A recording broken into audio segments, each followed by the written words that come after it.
Ernst Grube, now 92, carries the weight of a childhood marred by the Holocaust and a growing unease that the vow of never again is losing its resonance in Germany amid the rise of far-right ideologies. Born in 1932 in Munich to a Jewish mother and a communist father, Grube's early years were shaped by a society descending into intolerance under Nazi rule. His family's dual identity, Jewish and politically defiant, made them prime targets for persecution. By 1938, when Grube was just 6, the intensifying climate of fear forced a painful separation. He and his siblings were sent to a Jewish children's home in Munich, a sprawling, austere building that became both a refuge and a prison. Torn from their parents, the children faced an uncertain future, their lives dictated by the escalating anti-Semitic policies of the Third Reich.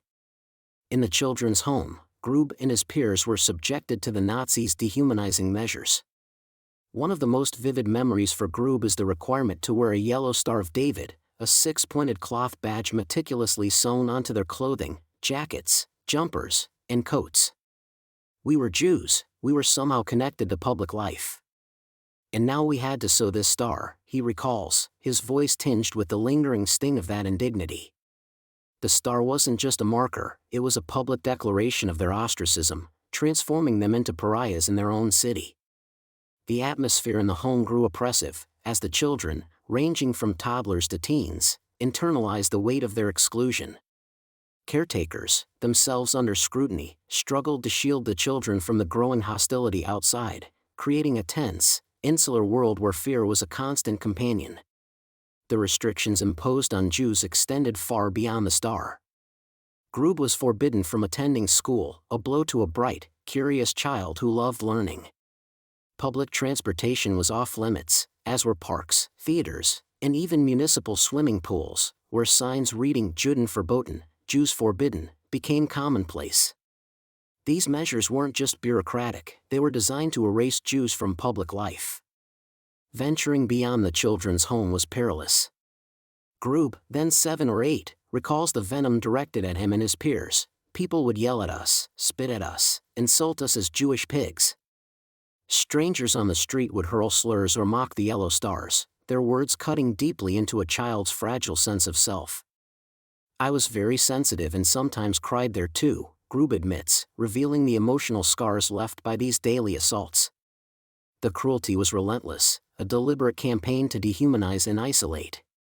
The horrors culminated in 1945, when Grube, his mother, and his siblings were deported to their Scienstadt, a concentration camp in what is now Terezin, Czech Republic. The deportation was a descent into the unknown. We didn't know where we were going. We had absolutely no idea about their Scienstadt, where we would end up, Grube says, his words underscoring the terror of that journey. Packed into overcrowded trains with little food or water, the family faced days of uncertainty, unaware of the camp's sinister purpose. Their Scienstadt was a hybrid of ghetto and camp, used by the Nazis as a propaganda tool to mislead the world about their treatment of Jews. Red Cross visits were staged, with cleaned-up barracks and orchestrated performances, but the reality was grim. Malnutrition, disease, and death were rampant. Over 33,000 prisoners died there, and tens of thousands more were sent to extermination camps like Auschwitz. Grube and his family endured squalid conditions, cramped barracks, meager rations of watery soup, and the constant threat of disease. Survival was a daily struggle, their fate uncertain until the Soviet Red Army liberated the camp in May 1945. The liberation was a moment of unbridled joy for the 13-year-old Grube. I jumped onto a lorry and hugged a person in a soldier's uniform. I saw the hammer and sickle on his hat, he recalls, describing the exhilaration of embracing a Soviet soldier. The sight of the hammer and sickle, a symbol of their rescuers, filled him with hope. So I was just, yes, obviously, happy, he says, the memory still vivid. The Red Army's arrival marked the end of their captivity, but the trauma of those years, separation, persecution, and survival, left an indelible mark on Grube's psyche. Today, Grube views Germany's political landscape with alarm. The rise of far-right parties, such as the Alternative für Deutschland, AfD, which holds seats in the Bundestag, signals a troubling shift. Today you have a far-right party in parliament and you have far-right violence outside parliament, he observes. Incidents of anti-Semitic vandalism, attacks on synagogues, and harassment of Jewish communities have surged, alongside growing hostility toward refugees, migrants, and other minorities. Grube sees this as a broader wave of intolerance, targeting everyone who doesn't fit into today's image of the extreme right. The rhetoric of exclusion, blaming minorities for economic woes or cultural change, echoes the early Nazi propaganda that scapegoated Jews and communists in the 1930s. For Grube, these parallels are not abstract, they are a chilling reminder of how quickly prejudice can escalate. This resurgence of intolerance threatens to erode the collective memory of the Holocaust, Grube warns. The phrase "never again," born from the ashes of World War II, was a global commitment to prevent such atrocities. Yet Grube estimates that at least 2/3 of people no longer internalize its meaning. Younger generations, distanced from the war by decades, may view the Holocaust as a historical footnote rather than a living lesson.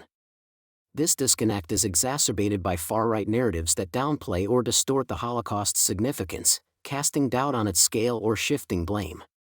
Grube fears that without active remembrance, the moral urgency of "never again" will fade, leaving society vulnerable to the same forces of division that fueled his childhood suffering. The approaching 80th anniversary of the end of World War II in Europe, on May 8, 2025, amplifies Grube's message. The date commemorates the Allied victory, the liberation of camps like Theresienstadt, and the collapse of Nazi tyranny. For Grube, it's a moment to honor the survivors and the fallen but also to confront the fragility of the peace that followed. His experiences, wearing the yellow star, enduring public humiliation, surviving the hunger and fear of Theresienstadt, are not just personal memories but a universal warning. They illustrate how hatred, when unchecked, can spiral into catastrophe. Grube's survival was a defiance of a system designed to annihilate him, but he sees that victory as incomplete when anti-Semitism and racism resurface. Grube's call to action is both personal and societal. He urges individuals to educate themselves about the Holocaust, to listen to survivors' stories while they are still alive, and to challenge prejudice in all its forms. Schools, he believes, must teach the Holocaust not as a distant event but as a case study in the consequences of intolerance.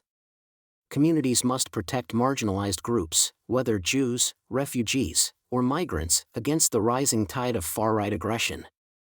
For Grube, "never again" is not a passive hope but a mandate for vigilance and compassion.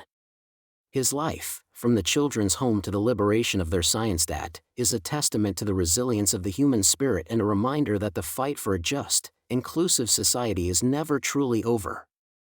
As Germany and the world mark 80 years since the war's end, Grube's voice is a powerful plea to keep the promise of "never again" alive through action, memory, and solidarity.